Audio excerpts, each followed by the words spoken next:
Vile vile tumeendeleza na kupanua mafunzo ya ualimu kwa ajili ya watoto wenye mahitaji maalum kwa ngazi za stashahada na shahada. Aidha, serikali imeweka utaratibu wa kuhakikisha uwepo wa wataalamu wa kutosha kwa ajili ya viungo physiotherapists, lakini pia wataalamu wa kutosha kwa ajili ya tiba kwa vitendo occupational therapist, na wale wa lugha wa kusaidia matamshi au speech therapist, pamoja na watoa tiba ya afya ya kisaikolojia na wengineo wanaohudumia watoto wa aina hii.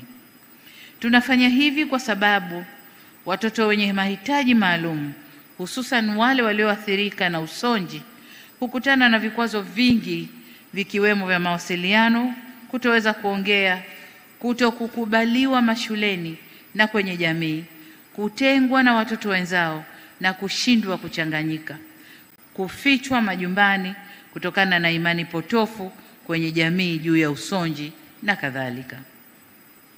Hizi ni baadhi tu ya hatua zinazochukuliwa na serikali kuhakikisha watoto wenye mahitaji maalum wanapata malezi majumbani kwao, lakini pia wanapata elimu stahiki kwa kuimarisha huduma za kiafya za kielimu.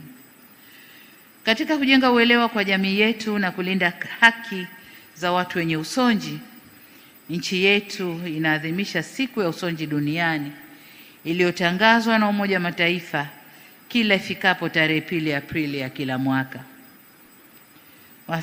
Mwasham Baba Askofu, nimependa sana mstari uliousoma unaosema amin, amin, nawaambia, kadri mlivyowatendea mmojawapo wa hao ndugu zangu walio wadogo, mlinitendea mimi.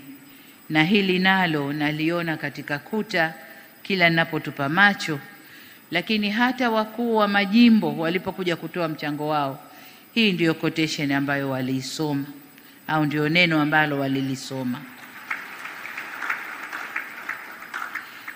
Sasa ujumbe huu ndio uliobeba dhima nzima ya harambee hii kwa sote, kwamba sote tunawiwa kushiriki katika kuwajali watu wenye mahitaji maalum, lakini pia wenye mahitaji ya kawaida katika jamii yetu. Kwa kazi hii muhimu mlioianzisha, mmeonyesha kutekeleza mafunzo ya maisha na matendo ya miujiza ya Yesu Kristo.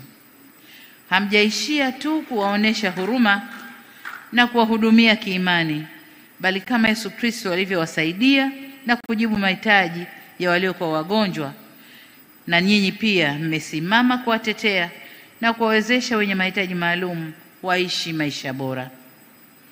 Mmetukumbusha kuwa kuwalisha wenye njaa, kunywesha wenye kiu na kuwakarimu wageni, kuvika wasio na nguo na kutembelea wagonjwa ni jukumu letu sote.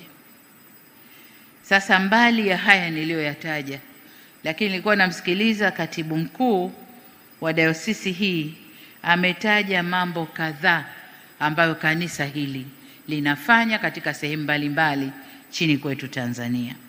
Sasa ndugu zangu, huu ndio utumishi wa dini. Huu